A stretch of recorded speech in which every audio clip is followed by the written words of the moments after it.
कबीरा गुनाहों में एक बहुत बड़ा गुनाह पड़ोसियों को तकलीफ देना।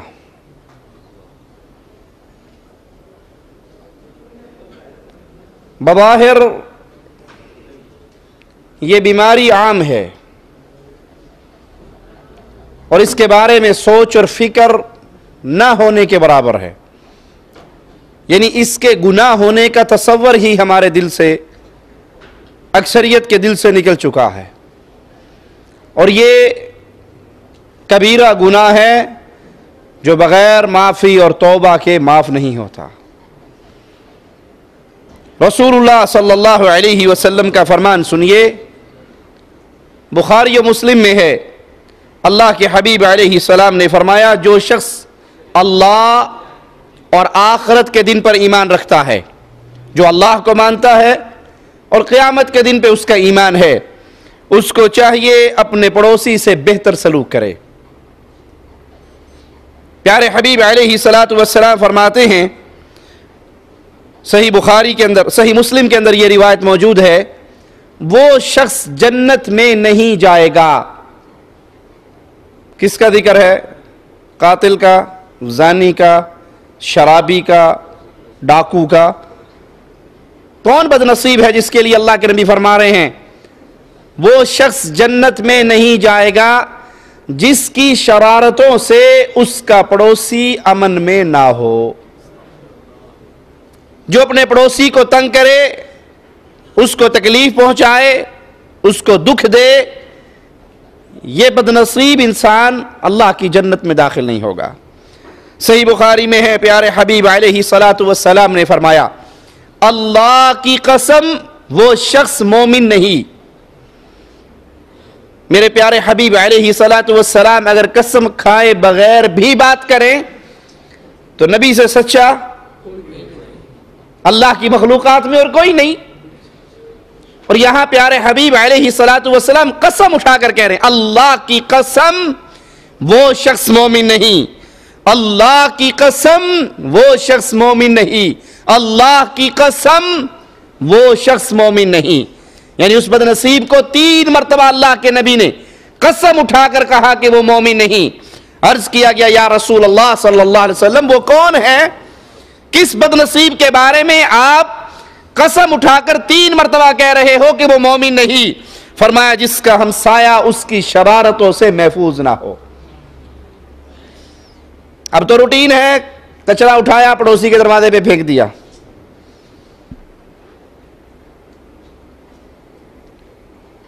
इन्ना लिल्लाहि व इन्ना इलैहि राजिऊन।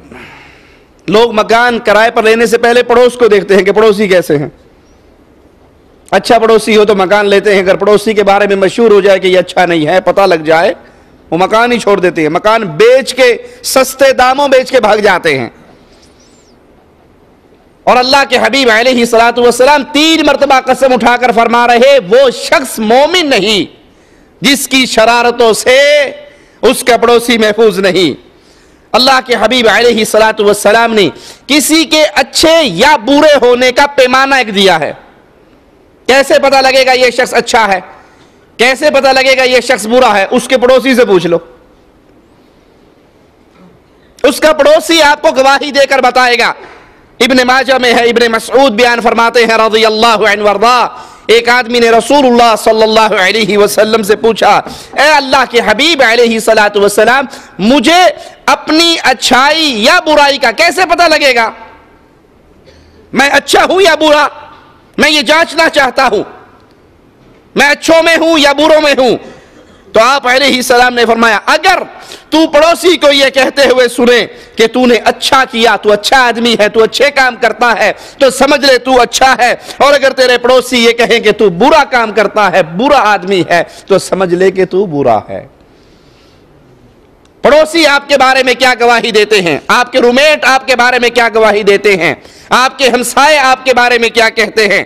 सैयदना अबू हुरैरा से रिवायत है, मुस्नद अहमद के अंदर यह हदीस है, रसूलुल्लाह सल्लल्लाहु अलैहि वसल्लम से अर्ज किया गया, एक औरत तहज्जुद गुजार है, रात को तहज्जुद पढ़ती है, नमाज पढ़ती है, रोजे रखती है, नफली नमाज, नफली रोजे, जिक्र अज़कार, बड़ी नेक मशहूर है नेकी के अंदर, लेकिन अपनी जुबान से अपने पड़ोसियों को तकलीफ देती है। तहज्जुद गुजार है, रोजेदार है, जिक्र अज़कार करने वाली है, नेकी में मशहूर है, क्या बीमारी है इसमें? अपनी जुबान से पड़ोसियों को तकलीफ देती है। रसूलुल्लाह सल्लल्लाहु अलैहि वसल्लम ने फरमाया, इसमें कोई खैर नहीं है और ये आग में है। औरतों के अंदर पड़ोसियों से लड़ने का शौक ज्यादा होता है मर्दों की रिश्ते। मर्द तो ड्यूटी पे निकल जाते हैं, पीछे वो भी दरवाजे पे आगे बैठ जाती है और वो भी दरवाजे बैठ जाती है, दोनों की लड़ाई चलती है। और जब लड़ते लड़ते गालियां देते देते, कोसने देते देते गले बंद हो जाते हैं बोल बोल के, फिर आखिर में गला बैठ गई, अच्छा मेरा फिर सब्र ही है तेरे ते, ये 2 घंटे गालियां दे ली, अभी ये सब्र वाले खाते में नहीं आई। जब गाली देने की इस्तात खत्म हो गई, लड़ने और झगड़ने की इस्तात खत्म होगी, फिर कहेगी सब्र ही पवे तेरे थे। अल्लाह के हबीब अलैहिस्सलातु वस्सलाम के सामने एक नेक औरत का जिक्र हुआ, उसकी नेकियों का जिक्र हुआ कि वो तहज्जुद गुजार, वो रोजेदार, वो जिक्र अज़कार करने वाली और पड़ोसियों को तकलीफ देने वाली। प्यारे हबीब अलैहिस्सलातु वस्सलाम ने फरमाया, इसमें खैर नहीं है और ये आग के अंदर है। पड़ोसियों को तकलीफ देने के मुख्तलिफ अंदाज हैं।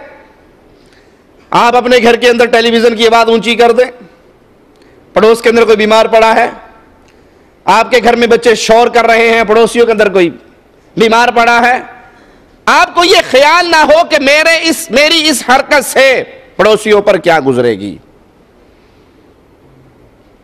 वो किसी किस्म की तकलीफ हो, वो जुबान से तकलीफ हो, वो किरदार से तकलीफ हो, अपने घर का सारा झाड़ू देकर लास्ट में कूड़ा पड़ोस के दरवाजे के ऊपर कर दिया। अब ये बज़ाहिर आपके लिए एक शुगल मेला बन गया। अब देखा नहीं, बच्चे शरारतें करते हैं, पड़ोस की बेल दबा के अपने घर में भाग जाएंगे।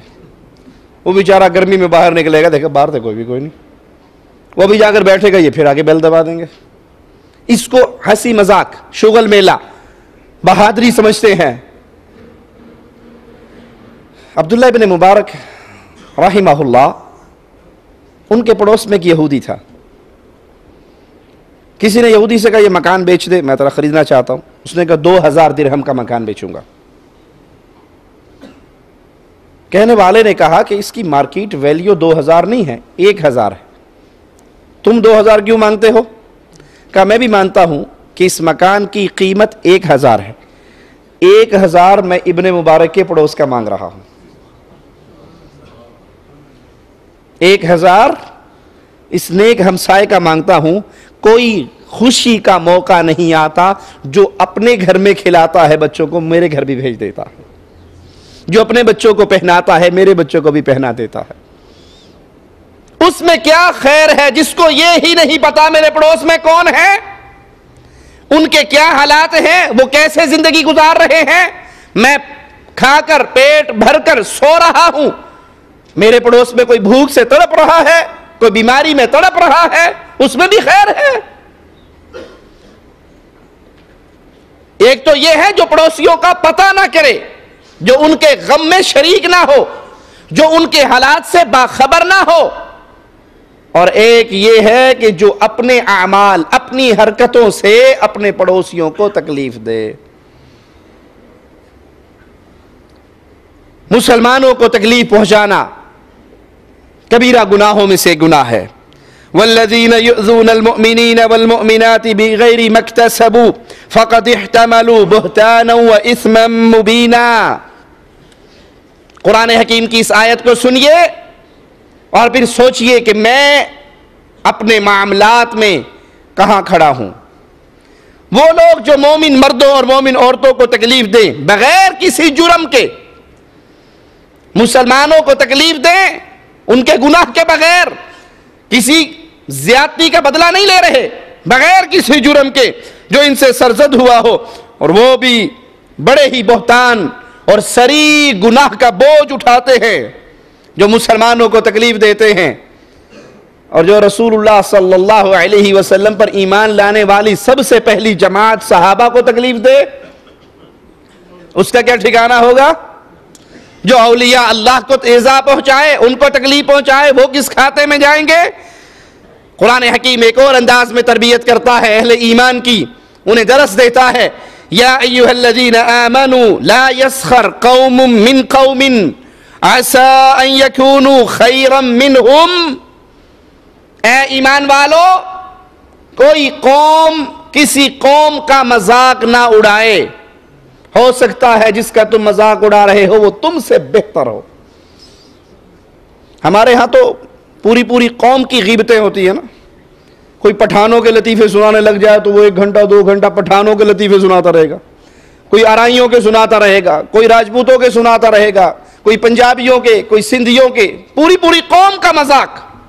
ये तो पंजाबी है, पंजाबी होते ही ऐसे, ये पाकिस्तानी सारे ही ऐसे होते, ये इंडियन है, इंडियन होते ही ऐसे, ये हैदराबादी मियां इनका क्या पूछना, ये तो होते ही ऐसे। अब ये पूरी कौम का मजाक है। आपको तकलीफ एक आदमी से हुई और आपने रगड़ दिया पूरी कौम को। और कुरान मना कर रहा है कोई कौम दूसरी कौम का मजाक ना उड़ाए। हो सकता है तुम रात सोकर गुजारते हो और ये मुसल्ले पर रब को मनाते हुए गुजारता हो। तुम्हारे अमाल और इसके अमाल का किसको खबर है? अल्लाह के दरबार में कौन ज्यादा प्यारा है? वला निसाउम मिन निसाइन असा अन यकुन्न खैरम मिनहुन। और यहां औरतों को अल्लाह ने खास तौर पे अलग जिक्र किया। कि कोई औरत किसी औरत का मजाक ना उड़ाए। हो सकता है जिसके खिलाफ तुम जुबान दराजी कर रहे हो उसको तुम हकीर जान रहे हो, अल्लाह के यहां उसकी इज्जत उसकी शान तुमसे बेहतर हो। वला तलमिजू अनफुसकुम वला तनाबजू बिल अलक़ाब बिअसल इस्मुल फुसूक बअदल ईमान वमन लम यतुब फउलाइका हुमुज़ ज़ालिमून। आप इसमें एक दूसरे को ऐब ना लगाओ, ना किसी को बुरे नाम से याद करो, बुरा लक़ब ना दो। ये भी आप बीमारी है, किसी का उल्टा नाम रख देना, उसका नाम बिगाड़ देना, उसको बुरे नामों से पुकारना, उसके अंदर ऐब तलाश करना। ईमान के बाद गुनाह फिस्क बुरा नाम है, और जो तौबा ना करे वही जालिम लोग हैं। बुखारी और मुस्लिम में है, रसूलुल्लाह सल्लल्लाहु अलैहि वसल्लम ने फरमाया, क़यामत के दिन दर्जे और एतबार में, मकाम और एतबार में सबसे बुरा आदमी वो होगा जिसके शर से बचने के लिए रोग किनारा कर लें। हमारे यहां तो इसको इज्जत समझते हैं ना, बादशाह जहां से गुजर जाते हैं लोग सलाम करके पतली गली पकड़ लेते हैं, चौधरी साहब रगड़ा ना लगा दें, किसी केस में ना फंसा दें। जिसके शर से बचने के लिए पब्लिक उससे दूर हो जाए, उसकी शक्ल देख के रास्ते बदल ले, यह बज़ाहिर दुनिया की निगाह में तो बड़ा कर्रो फर वाला है, बड़ी सलाहियतों वाला है। हकीकत के अंदर प्यारे हबीब जनाब मोहम्मद करीम सल्लल्लाहु अलैहि वसल्लम फरमाते हैं, ये क़यामत के दिन दर्जे के एतबार से बुरा आदमी है जिसकी शरारतों से, जिसके शर से बचने के लिए लोग उसके मुंह ही नहीं लगते। पता लग जाए फला मजलिस में फला आदमी आ रहा है, कहते यार छोड़ो परे, वहां जाके बेइज्जती करवानी, उसमें जुबान कौन सी बंद करनी अपनी। इसी तरह कबीरा गुनाहों में से गुनाह मुसलमानों से ताल्लुक तोड़ लेना, कता ताल्लुक करना। सही मुस्लिम में है, रसूलुल्लाह सल्लल्लाहु अलैहि वसल्लम ने फरमाया, पीर और जुमेरात, सोमवार और जुमेरात, इस दिन 2 दिनों में जन्नत के दरवाजे खोल दिए जाते हैं। इसीलिए रसूलुल्लाह सल्लल्लाहु अलैहि वसल्लम इन 2 दिनों में रोजा रखा करते थे, पीर के दिन भी और जुमेरात के दिन भी। इन 2 दिनों में जन्नत के दरवाजे खोले जाते हैं, हर उस बंदे के गुनाह माफ कर दिए जाते हैं जिसने अल्लाह के साथ शिरक नहीं किया होता। हर मवाहिद के गुनाह माफ होते हैं, मुशरिक के गुनाह, अल्लाह के साथ शिरक करने वाला, अल्लाह की ज़ात और सिफात और इबादत में किसी और को हिस्सेदार बनाने वाला, इसके गुनाह माफ नहीं होते। और सिवाय उस आदमी के जिसके उसके मुसलमान भाई के साथ कता ताल्लुकी हो, दुश्मनी हो। 2 मुसलमान भाई हैं, आप इसमें बोलचाल बंद है, ताल्लुक खत्म है, इन दोनों के बारे में भी कहा जाता है ना मुशरिक के गुनाह माफ होते हैं, ना वो 2 मुसलमान जो आप इसमें बाइकाट कर चुके हैं उनके बारे में कहा जाता है इनको मोहलत दे दो यहां तक कि ये सुलह कर ले, और जब तक ये सुलह नहीं करते इनके गुनाह माफ। अब जरा सोचिए कितने हैं जिनकी नाराजगियों का सिलसिला चल रहा है। मैं उससे नहीं बोलता, क्यों नहीं बोलते? मैं सलाम की तस्वीर ने जवाब ही नहीं देता, मैं कुछ दाने लेना दे करूं, उसके बाद मैंने उसको मुंह लगाना ही छोड़ दिया। बड़ी बहादुरी किया आपने, बड़ा कमाल किया।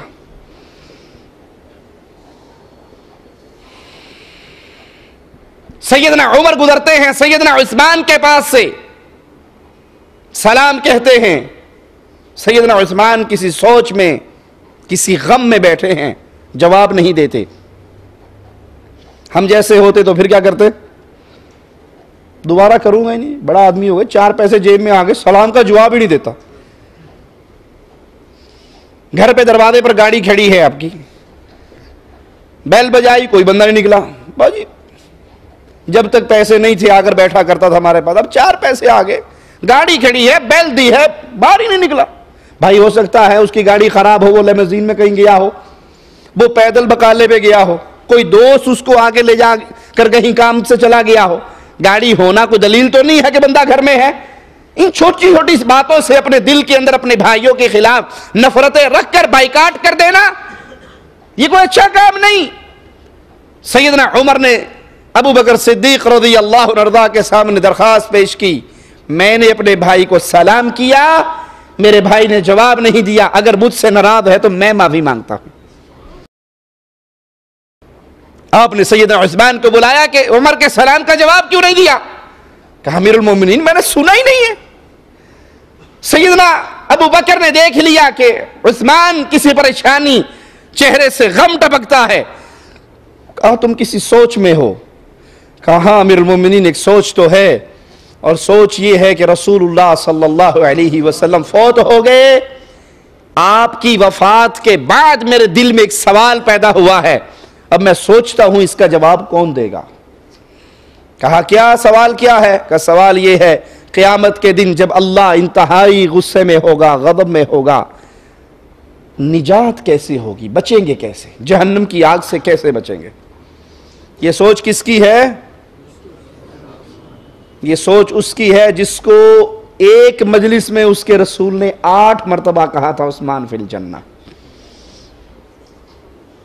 यह सोच उसकी है जिसको बारहा अल्लाह के हबीब अलैहि सलातु वस्सलाम ने जन्नत की खुशखबरी देकर एक मौके पर यह भी कहा था, उस्मान बस करो, आज के बाद जो जी में आए करो, अल्लाह ने तेरी जन्नत का मुझसे वादा कर लिया।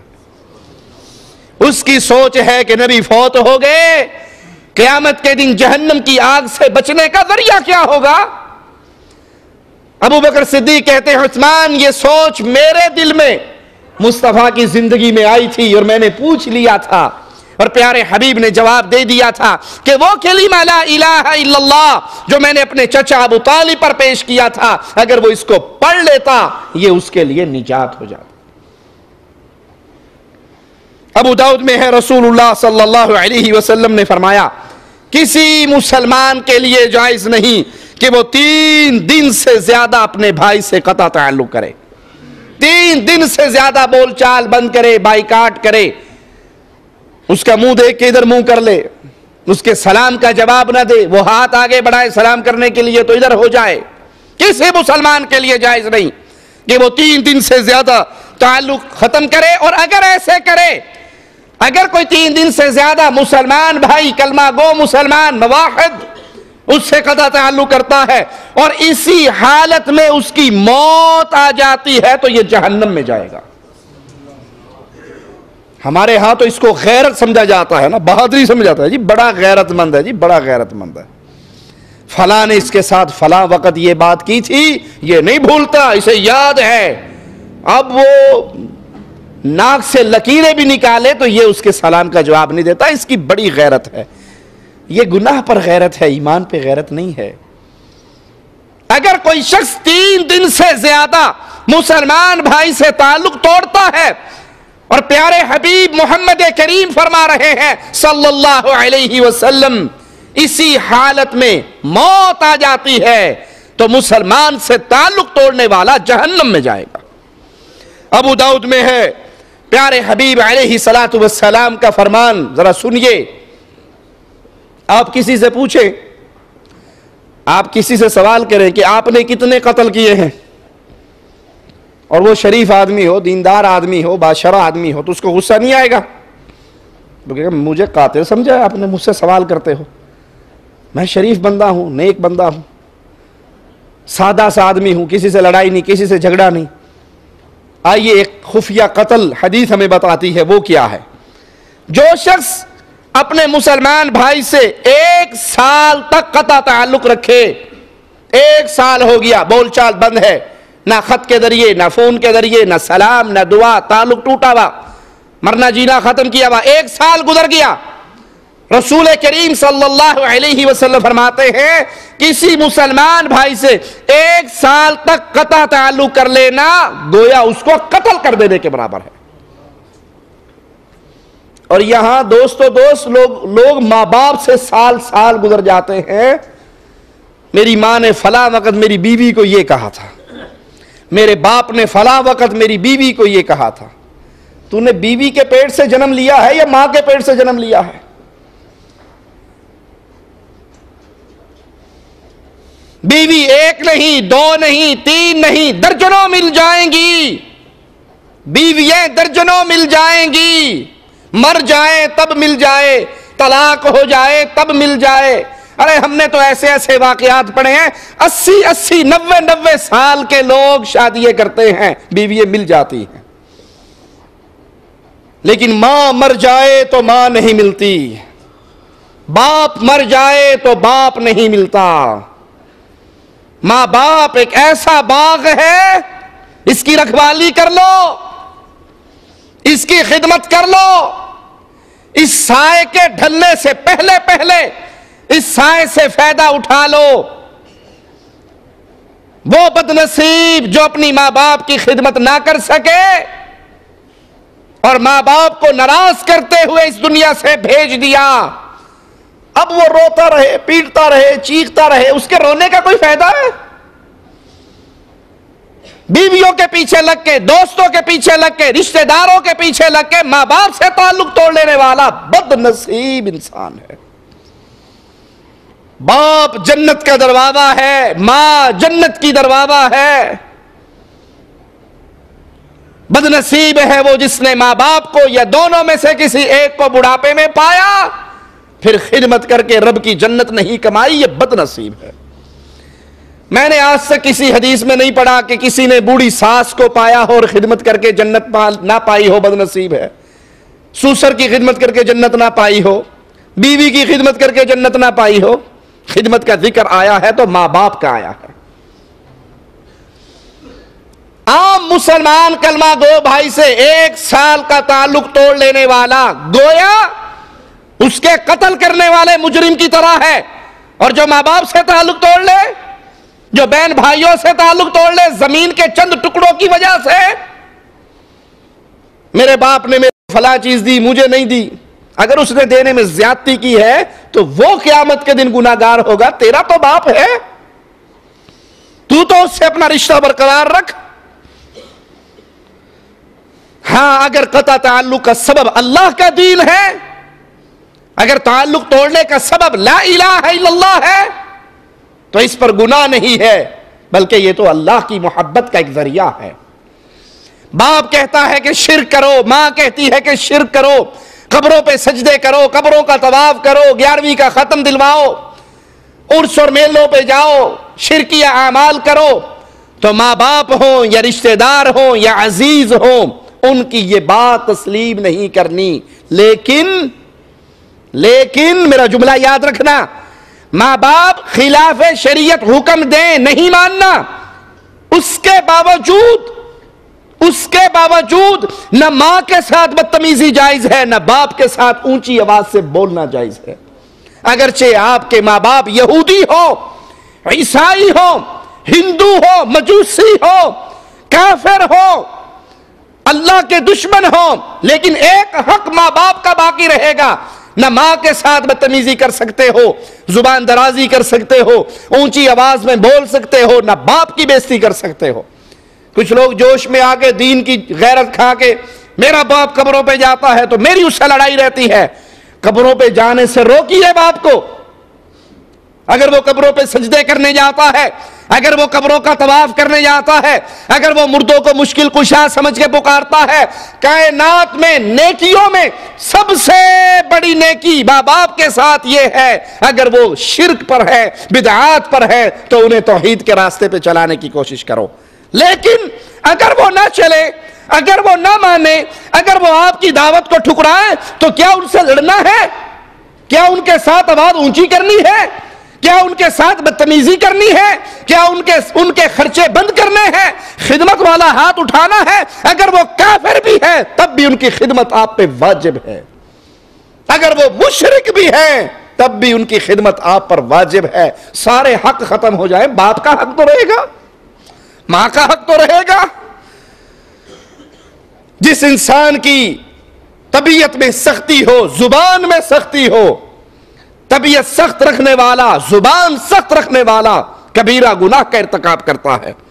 अबू दाऊद में है, रसूलुल्लाह सल्लल्लाहु अलैहि वसल्लम ने फरमाया, सख्त कलाम करने वाला, सख्त तबीयत वाला, झगड़ालू आदमी जन्नत में दाखिल नहीं होगा। जिसके अंदर अल्लाह का डर पैदा हो जाए, उसकी तबीयत में नरमी आ जाती है। उसे कोई तकलीफ दे भी दे तो वो उसको दुआएं देता है, माफी मांगने पे माफ कर देता है।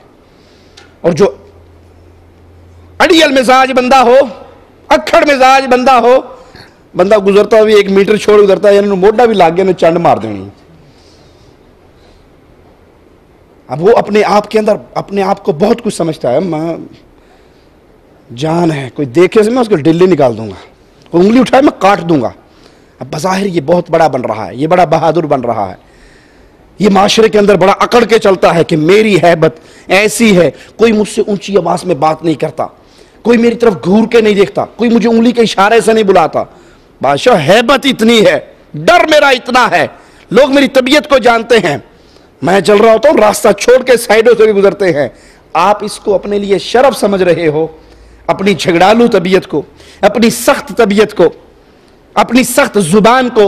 और रसूलुल्लाह सल्लल्लाहु अलैहि वसल्लम गवाही दे रहे हैं कि झगड़ालू आदमी, सख्त गो आदमी, सख्त तबीयत वाला आदमी जन्नत में दाखिल नहीं होगा। एक तो है आपकी सख्ती अल्लाह की शरीयत के लिए, ये तो मबरूक है, मुबारक हो आपको, खुशखबरी है आपके लिए कि आप में ईमान की गैरत है। अल्लाह के दीन के खिलाफ होने वाले किसी अमल को आप बर्दाश्त नहीं करते, हाथ जुबान से रोकने की ताकत अल्लाह दे तो रोक देते हो, इस गैरत पे आपको मुबारक हो। लेकिन अपने जाती मामलात के अंदर अगर आपकी तबीयत झगड़ालू, लड़ाई पसंद करने वाली, बदतमीजी करने वाली, जुबान दराजी करने वाली है, तो फिर अपनी इस्लाह कीजिए कि यह बीमारी आपके अंदर बहुत गंदी बीमारी है। रसूलुल्लाह सल्लल्लाहु अलैहि वसल्लम अपनी जात के लिए कभी किसी से इंतकाम न लेने वाले। एक आराबी ने आपके गले में पड़ी हुई ऊनी चादर को जोर से खींचा, आपकी गर्दन मुबारक पर निशान पड़ गए उसकी सख्ती की वजह से, खुरदरी चादर की वजह से। और वो कह क्या रहा है, ऐ मोहम्मद सल्लल्लाहु अलैहि वसल्लम, अल्लाह के माल में से मेरा हिस्सा दो। आपने जब मुड़ के उसकी तरफ देखा तो आपके चेहरे पर मुस्कुराहट खेल रही है। ये अपनी जाती वजह से किसी से इंतकाम नहीं लिया।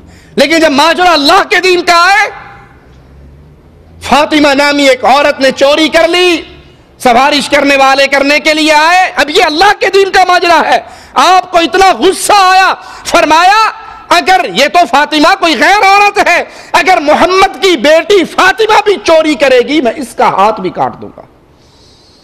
अब तो ये कानून सिर्फ छोटों के लिए है ना जी, वो बड़े साहब ने जी, वो बड़े आदमी है, वो चोरी कर भी ले तो खैर सल्ला है, कोई रेडी वाला चोरी ना कर सके, गरीब चोरी करे तो उसको रगड़ा लगा देते हैं, और अमीर कर ले तो जी कोई बात नहीं, उनका तो काम ही है खाना पीना, खा लिया तो क्या हर्ज है।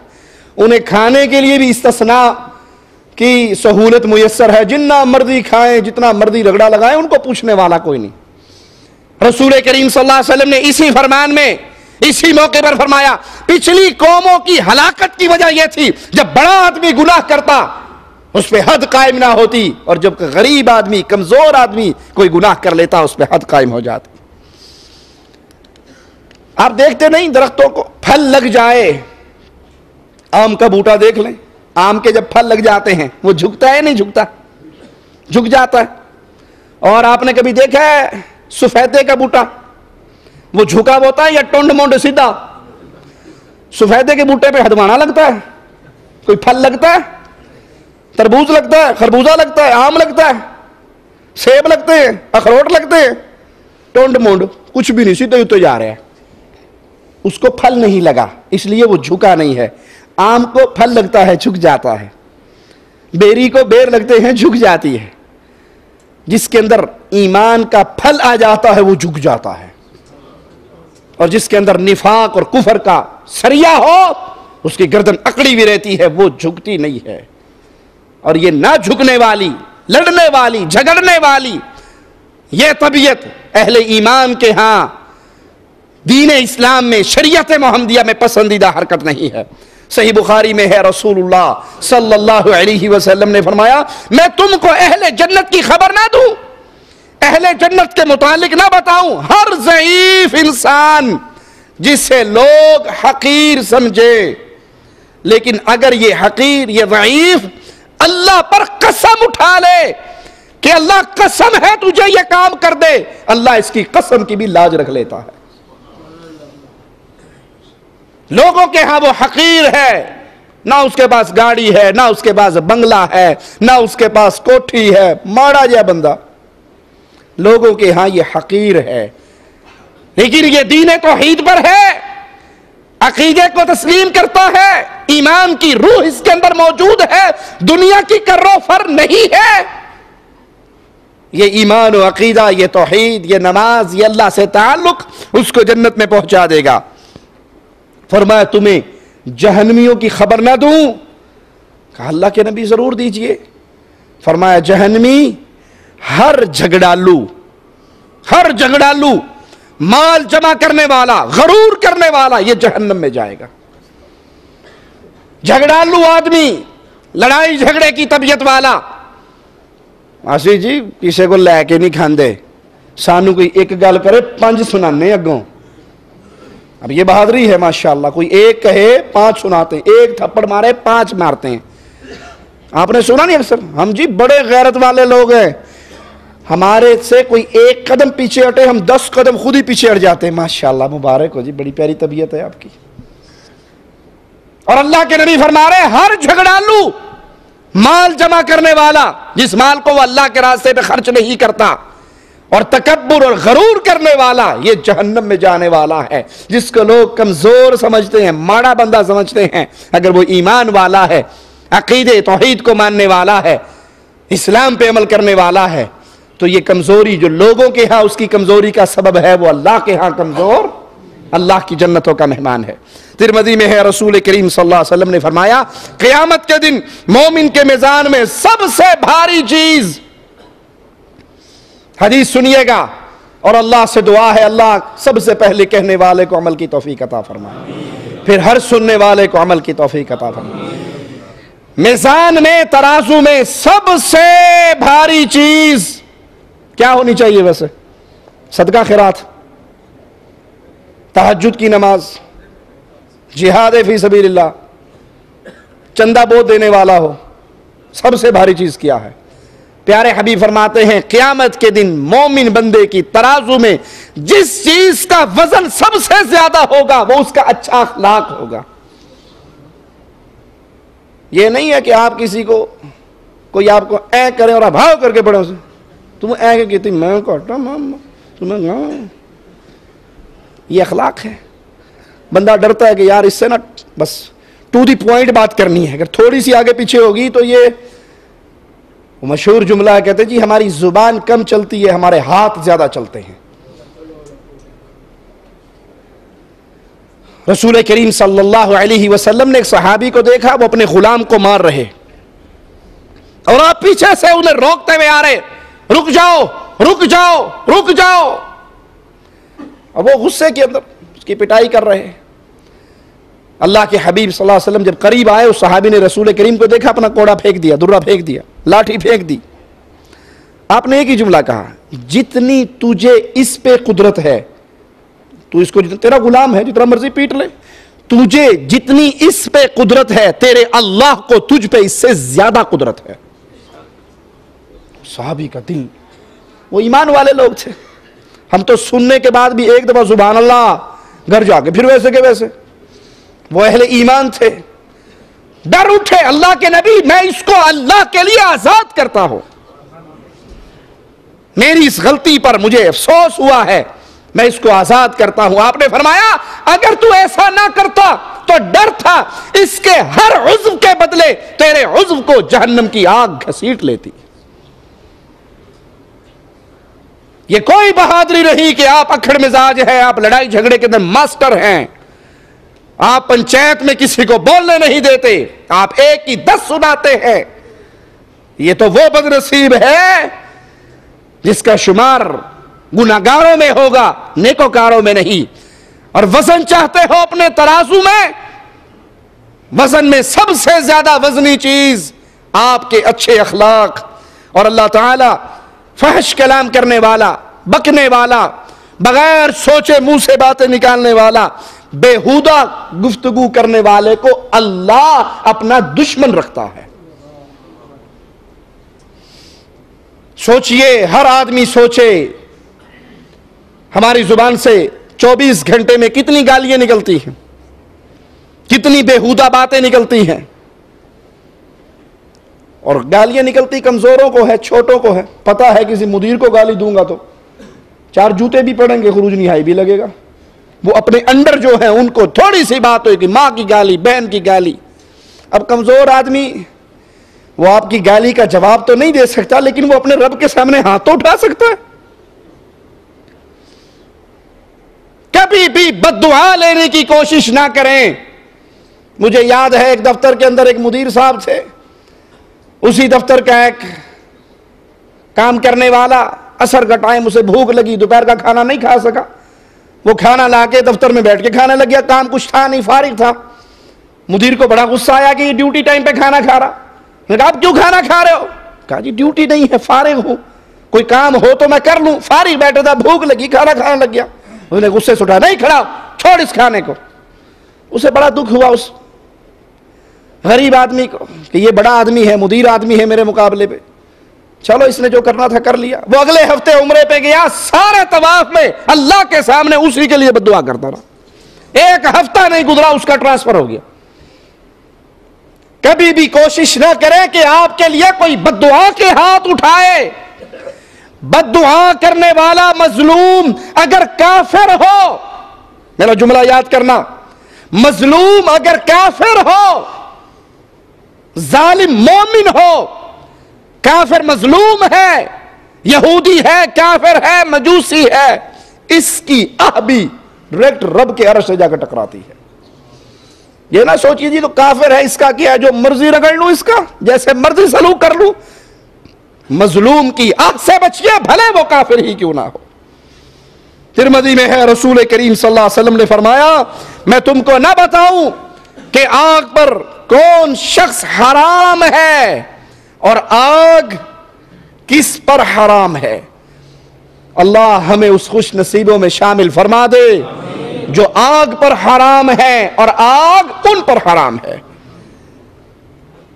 क्या मैं तुम्हें ऐसा शख्स ना बताऊं जो आग पर हराम, आग उसके वजूद पे हराम, हर आहिस्ता मिजाज, नरम तबीयत, लोगों के करीब रहने वाला और नरम गुफ्तगू करने वाला, ये आग पर हराम है, आग इस पे हराम है।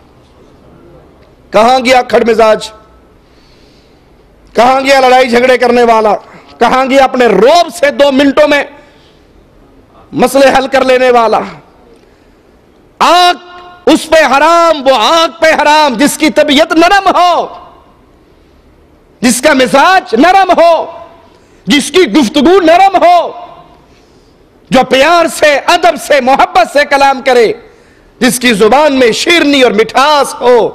आग इस पे हराम है, ये आग पे हराम है। वादा खिलाफी करना कबीरा गुनाहों में से गुनाह है।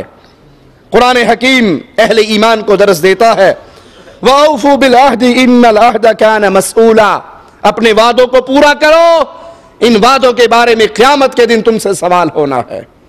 बुखारी और मुस्लिम में है, रसूलुल्लाह सल्लल्लाहु अलैहि वसल्लम ने मुनाफिक की एक निशानी बताई है, मुनाफिक की एक खसलत बताई है, और वो ये है जब वो वादा करता है वादे की खिलाफ वर्जी करता है। जब किसी से वादा कर लो, आपने उधार लिया वादे पर, आपने कोई और चीज इस्तेमाल की मांगी वादे पर, जो वादा है उसको पूरा करो। मुझे याद है हमारे शेख सैयद बदिउद्दीन शाह राशदी रहमतुल्लाह अलैह, अल्लाह उनकी कब्र को जन्नत का बाग बनाए, दरस के लिए अगर कहीं टाइम दे देते, जलसे के लिए, प्रोग्राम के लिए वक्त दे देते, जिंदा हो, किसी तरह की कंडीशन हो, वो उस दरस पे जरूर पहुंचते थे।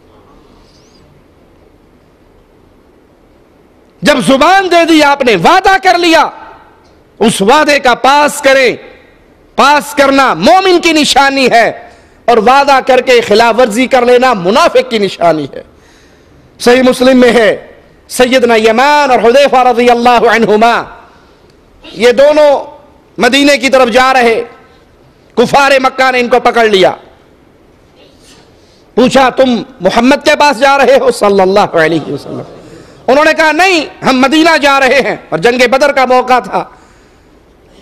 उन्होंने अल्लाह की, काफिरों ने अल्लाह की कसम लेकर इनसे वादा लिया कि तुम जंग में तो हमारे खिलाफ शरीक नहीं होंगे। इन दोनों ने वादा किया कि नहीं, हम जंग में शरीक नहीं होंगे, हम तो मदीना जा रहे हैं। रसूलुल्लाह सल्लल्लाहु अलैहि वसल्लम के पास पहुंचे, सारा माजरा आपको बताया। आपने कहा जाओ अपने वादे को पूरा करो, हम काफिरों से होने वाले वादे को भी निभाएंगे और उनके मुकाबले पर अल्लाह से मदद मांगेंगे। जंग का मौका है, वो कुफार है। कहा तुमने वादा किया है, अल्लाह की कसम खाई है, हम कुफार से भी अपने वादे को पूरा करेंगे और निभाएंगे। दो बंदे लड़ाई में कम हो गए, हम पहले ही आदत थोड़े हैं, लेकिन हम अपनी इस लड़ाई के अंदर मदद अपने अल्लाह से मांगेंगे। मुसलमान की तरफ असलहे से इशारा करना गुनाह कबीरा है, बड़ा गुनाह है। लोग मजाक में छुरी निकाल लेते हैं, खंजर निकाल लेते हैं, पिस्टल सीधा कर लेते हैं, और आप उन्हें मना करो कि भाई मोमिन की तरफ असले से इशारा करना नहीं जी, हमारा मजाक है, हमारा मजाक चलता है। जिस चीज से रसूलुल्लाह सल्लल्लाहु अलैहि वसल्लम ने मना कर दिया उसमें किसी का मजाक, जो काम इस्लाम में मना है, गुनाह है, कबीरा गुनाह है, सुनते ही अपने दामन को रोक लीजिए। अल्लाह के हबीब अलैहिस्सलाम ने फरमाया, सही मुस्लिम में यह रिवायत है, जिस इंसान ने अपने भाई की तरफ लोहे के हथियार से इशारा किया, फरिश्ते इस पर लानत करते हैं। जो अपने भाई पर लोहे के हथियार से इशारा करे, फरिश्ते उस पर लानत करते हैं, भले वो भाई उसका सगा ही क्यों ना हो, खून का भाई हो या ईमान का भाई हो, उसकी तरफ लोहे का इशारा करता है, असलहे का, वो छुरी हो, वो तलवार हो, वो खंजर हो, वो कलाशन हो, वो पिस्टल हो, अल्लाह के मलाइका उस पर लानत करते हैं। इस हदीस की वजाहत दूसरी रिवायत के अंदर है, और वो ये कि तुम में से किसी को मालूम नहीं, हो सकता है शैतान उसके हाथ से वो असलहा लेकर चला दे। तुम तो मजाक कर रहे हो, लेकिन शैतान उस असलहे के चलाने का सबब बन जाए, और जिसके हाथ से वो चला है वो कत्ल के जुर्म में जहन्नम में चला जाए। दीन इस्लाम की तालीमात हिकमतों से भरी हुई है। अपने दामन को रोकिए, अपने इस गुनाह से बाज आइए।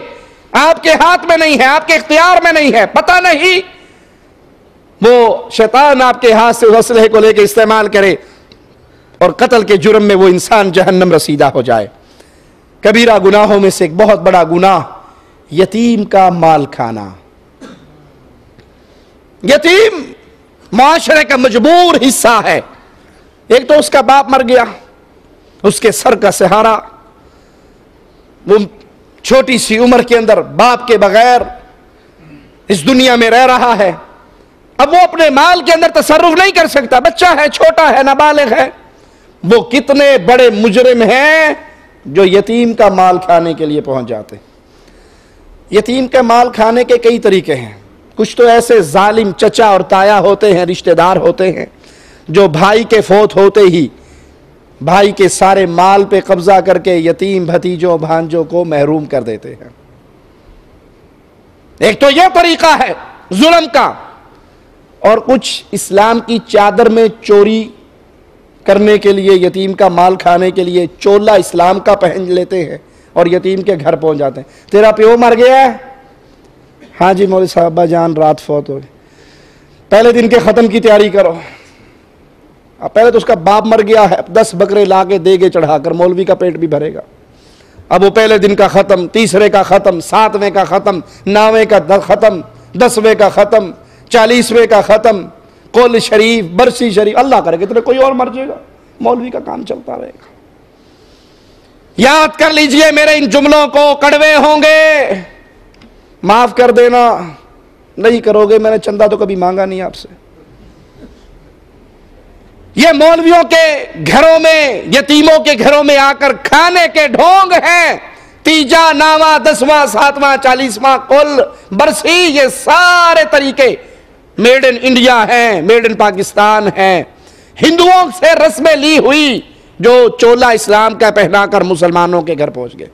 कोई एहसान सवाब के नाम पे खाता है, कोई कुरान खानी के नाम पे खाता है, कोई पहले लड़ाई में भेज के मरवा लेते हैं अपने नौजवानों को और फिर खुद ही वसीयतें लिख के मुजल्लों में छाप लेते हैं और अपने कारिंदों को भेज देते हैं, मुबारक हो आपका बेटा शहीद हो गया है, जन्नत में उसकी हूरों से शादी हो रही है, ये उसने वसीयत की है कि जो हमारी जायदाद में कोई हिस्सा है, कोई माल है, वो भी सारा हमारे नाम लगा दो। किसी ने खाने का ढोंग किसी तरह बना लिया, किसी ने खाने का ढोंग किसी तरह बना लिया। इसका इस्लाम से कोई रिश्ता नहीं, ना तीजे का, ना सातवें का, ना 40वें का, ना इन झूठी वसीयतों का कि जो जमीन बाकी बची है वो भी हमें दे दो। अल्लाह के हबीब अलैहिस्सलाम ने किसी के घर में जाके ऐसी खुशखबरी नहीं सुनाई कि तुम्हारे बेटे की हूरों से शादी हो गई, अब जो कुछ बचा है वो सब हमें दे दो। एक तो बच्चा मर गया, ऊपर से माल भी खा गए। आइए कुरान हकीम बयान फरमाता है, इन्नल्लज़ीना याकुलूना अम्वालल यतामा जुल्मन, जो यतीमों का माल खाता है जुल्म के साथ, बेइंसाफी के साथ, ज्यादती के साथ, इन्नमा याकुलूना फी बुतूनिहिम नारा, ये साले सवाब के नाम पे खाएं, ये तीजे सातवें नामे 10वें 40वें के नाम पे खाएं, ये कुल और रस्म चहलम के नाम पे खाएं, ये बरसी के नाम पे खाएं, ये मरने के बाद हूरों से शादी करवा के झूठी वसीयतों के नाम पे खाए। कुरान बताता है, इन्नमा याकुलूना फी बुतूनिहिम नारा, ये अपने पेट में माल नहीं भर रहे, जहन्नम के अंगारे भर रहे हैं। वसयस्लौना सईरा, आज तो खा लो तुम, यतीमों का माल खा लो, बेवाओं का माल खा लो, मिस्कीनों का माल खा लो, लेकिन अनकरीब तुम्हें अल्लाह दोज़ख के हवाले करेगा। यतीम के साथ अच्छा सलूक कीजिए, उसका ख्याल कीजिए, लेकिन उसका माल नाजायज तरीकों से ना खाइए। सही मुस्लिम में है, अल्लाह के हबीब ने फरमाया, यतीम की कफालत करने वाला, यतीम का करीबी हो या गैर हो, वो भतीजा यतीम हो, वो भांजा यतीम हो या गैर खानदान का यतीम हो, जो भी यतीम की कफालत करता है जन्नत में वो मेरे साथ इस तरह होगा। अल्लाह के हबीब सल्लल्लाहु अलैहि वसल्लम इन 2 उंगलियों से इशारा करके फरमाया, यतीम की कफालत करने वाला जन्नत में मेरा इस तरह साथी बनेगा। और जो यतीम का माल खा जाए, जो यतीम के घर में हर जुमेरात को गेड़ा मारे, रूहें आती हैं, तेरे अब्बे की रूहें आनी है, मुर्गे पका के रखना। मौली साहब, रूह मेरे अब्बा की आती है, मुर्गा तुम खा जाते हो, ओनू की लब्ध है, कहता वो खा पी के बाद में मैं उससे मामला सेट कर लेता हूं। ये धोखेबाज है, ये फराडिया है, ये जालिम है, ये यतीम का माल खाने वाला है। बुखारी और मुस्लिम में है, रसूलुल्लाह सल्लल्लाहु अलैहि वसल्लम ने फरमाया, बेवा औरतों, मिस्कीन लोगों की खबरगिरी करने वाला, माशरे के मजबूर लोगों की खबरगिरी करने वाला, अल्लाह की राह में जिहाद करने वाले के बराबर है। कोई बेवा हो जाए, उसका कोई वाली वारिस नहीं, कोई पूछने वाला नहीं, कोई मिस्कीन है, उसका कोई पता करने वाला नहीं, जो उसकी खबरगिरी करता है, उनके घर में खाने पहुंचाता है, वो गोया ऐसे है जैसे अल्लाह के रास्ते में जिहाद कर रहा है। इस क़ियाम करने वाले की तरह है जो सारी रात सुस्ती नहीं करता, बेवा का ख्याल रखने वाला, मिस्कीनों का ख्याल रखने वाला मुजाहिद की तरह है, या उस क़याम करने वाले की तरह है जो अपने क़याम में सुस्ती नहीं करता, और उस रोजा रखने वाले की तरह है जो रोजा रखने में अफ्तारी नहीं करता, मुस्तकिल रोजे रखता है। इसकी हिम्मत है मुस्तकिल रोजे रखना। लेकिन जो इतनी मेहनत का काम करे, जिहाद फी सबीलिल्लाह, रातों का क़याम, दिन के रोजे, ये 3 अजर सवाब मिल सकते हैं यतीमों, बेवाओं, मिस्कीनों की खबरगिरी करके। सही बुखारी में है, रसूलुल्लाह सल्लल्लाहु अलैहि वसल्लम ने फरमाया, अल्लाह ताला ने जिस किसी को उसकी निगरानी में कुछ लोग अता किए हैं, रैयत है उसकी, रियाया है उसकी, वो इस हाल में मरे कि अपने कमजोरों को, अपनी रियाया को धोखा देने वाला हो, तो अल्लाह इस पर जन्नत को हराम कर देता है। अक्सर आपने देखा होगा मामलात के अंदर, बड़ों आदमी के साथ तो इंसान बड़ों के साथ तो झगड़ा नहीं कर सकता, लेकिन जो अपने कमजोर लोग होते हैं, पानी नीचे को बहता है ना, पानी नीचे को बहता, पानी ऊपर नहीं चढ़ता। क्या मायना? किसी बड़े पर तो बस नहीं चलता, लेकिन अपने कमजोरों पे बस चलता है, उन पे जुल्म करता है, ज्यादती करता है। अल्लाह ने अगर किसी को किसी की रियाया में दे दिया, अब ये रियाया वाला अगर अपनी रियाया पे जुल्म करते करते मर गया, अल्लाह के हबीब अलैहिस्सलाम ने फरमाया ये जन्नत में दाखिल नहीं होगा। अगर उसने उनकी खैर खाही की कोशिश नहीं की तो वो उनके साथ जन्नत में दाखिल नहीं होगा। सही मुस्लिम में है, रसूल करीम सल्लल्लाहु अलैहि वसल्लम ने फरमाया, ऐ अल्लाह, जो शख्स इस उम्मत के किसी मामले का वाली बनाया जाए, जो शख्स इस उम्मत के किसी मामले का वाली बनाया जाए, अगर उनके साथ नरमी करे तो अल्लाह तू उसके साथ नरमी कर। अगर किसी के हाथ में इख्तियार है, हुकूमत है, बादशाहत है, वजारत है, अमारत है, या कोई कंपनी का मालिक है, उसके नीचे उम्माल है, या घर के अंदर है, जो उसकी रियाया है, जो उम्मत के किसी मामले का वाली बन गया, ऐ अल्लाह अगर ये मेरी उम्मत पे नरमी करे तू अपने इस बंदे पे नरमी करना, अगर मेरी ये उम्मत पे सख्ती करे तो इस बंदे पे सख्ती करना। कबीरा गुनाहों में से एक बहुत बड़ा गुनाह मुसलमान हुक्मरान खलीफतुल मुस्लिमीन की बगावत करना। बुखारी और मुस्लिम में है, रसूलुल्लाह सल्लल्लाहु अलैहि वसल्लम ने फरमाया, अमीर की अताअत जिसने की उसने मेरी अताअत की। जिसने अमीर की अताअत की उसने रसूलुल्लाह सल्लल्लाहु अलैहि वसल्लम की अताअत की, और जिसने अमीर की नाफरमानी की उसने रसूलुल्लाह की नाफरमानी की। इमाम ढाल है, इसके पीछे क़िताल किया जाता है, इसके जरिए बचाव किया जाता है। इमाम ढाल है, खलीफतुल मुस्लिमीन ढाल है, खलीफे के झंडे के नीचे जिहाद होता है, खलीफा के झंडे के नीचे उसके हुक्म पर, वलीउल अमर के हुक्म पर जिहाद होता है। और देख लीजिए, जब भी जिहाद वलीउल अमर के हुक्म से होगा, खलीफा के आर्डर से होगा, उस जिहाद के बदले में अमन आएगा, सुकून आएगा, शांति आएगी। क्यों? वो इलाका फतह होगा, खलीफा वहां पर किसी एक को अमीर बना देगा, वो उस इलाके को कंट्रोल करेगा। और जहां मुख्तलिफ जमातें मिलकर लड़ रही हो वहां पे कभी अमन और सुकून नहीं आएगा। दुश्मन भाग भी जाए, वो जमात उससे लड़ रही है, वो जमात उससे लड़ रही है। क्यों? ये एक झंडे के नीचे नहीं है। अल्लाह के हबीब फरमा रहे कि खलीफा ढाल है, उसके पीछे जिहाद किया जाता है, क़िताल किया जाता है, उसके जरिए बचाव किया जाता है। सही मुस्लिम में है, रसूलुल्लाह सल्लल्लाहु अलैहि वसल्लम ने फरमाया, जो शख्स इमाम मुसलमान हाकिम की अताअत से निकल जाए और जमात को छोड़ दे, जमात से मुराद वो लोग जो खलीफा के हाथ पर बैत कर चुके, उनको छोड़ दे, इसी हालत में मर जाए तो उसकी मौत जाहिलियत की मौत होगी। और जो शख्स अंधे झंडे के नीचे लड़ा, जिसकी लड़ाई की दुरुस्तगी का, जिसकी लड़ाई के बरहक होने का शरीयत से वावे सबूत नहीं मिलता, कोई अंधे झंडे के नीचे लड़े, यानी उस लड़ाई का मकसद शरीयत इस्लामिया से इस्लामी मकसद होना वादे नहीं, वो वतनियत की जंग है, वो कौमियत की जंग है, वो माल की जंग है, वो सियासत की जंगें हैं। अगर कोई अंधे झंडे के नीचे लड़ा और कौमियत के तासुब की वजह से उसे गुस्सा आता हो, तासुब कौम, वतन, खानदान या रंग की तरफ दावत देता हो और तासुब की वजह से किसी की मदद करता हो, फिर वो कत्ल हो जाए, उसकी मौत भी जाहिलियत की मौत है। इस्लाम में जंग का बड़ा वाज़ेह असूल है कि यहां पर जंग ला इलाहा इल्लल्लाह की बुनियाद पे होती है।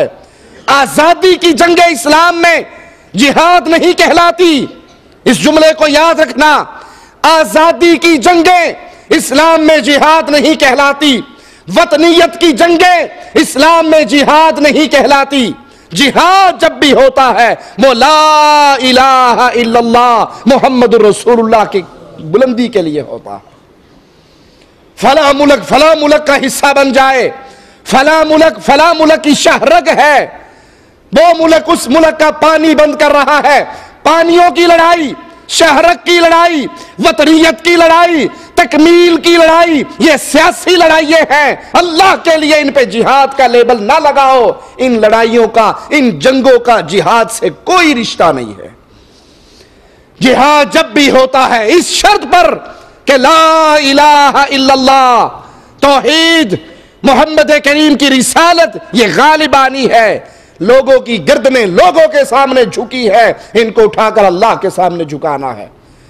और इन जंगों में राफजी भी आपके गले में हाथ डाल दें, कब्र परस्त भी आपके साथी बन जाए, जिन जंगों में वतन परस्त भी आपके बाजू बन जाए, कौम परस्त भी आपके भाई बन जाए, अल्लाह और उसके रसूल के दुश्मन, सहाबा किराम के दुश्मन भी आपके भाई बन जाएं, जिन जंगों के लिए आपको दरबारों पे जाकर गद्दी नशीनों के झुरमटों में खिताब करना पड़ जाए और दरबारों पे आकर इज्तिमा करने पड़ जाए, मिज़ारे कायद पे मेले जिहादी लगाने पड़ जाए, ये सियासी जंगें हैं। इनका जिहाद जैसे मुबारक अमल से दूर का रिश्ता भी नहीं है।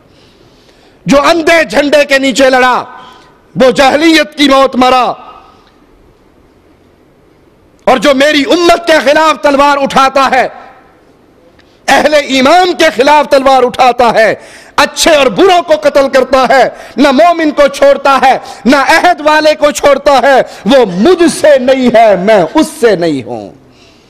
जो अहले ईमान को मारे या मुसलमान मुल्कों में जो पनाह लेकर कुफार इस्लामी स्टेट से, मुसलमान हुकूमत से अहदो पैमान लेकर रह रहे हैं, इनको मारे। अल्लाह के हबीब फरमाते हैं ना वो मुझसे है ना मैं उससे हूं। अल्लाह से दुआ है अल्लाह हमारी खताओं को माफ फरमाए, अल्लाह हमारी सियाहकारियों को माफ फरमाए, अल्लाह हमारे गुनाहों को माफ फरमाए, अल्लाह हमें जिंदा रखे, ईमान पे रखे, अल्लाह हमें मौत दे तो इस हाल में दे, अल्लाह हमसे राजी हो, हम अपने अल्लाह से राजी हों।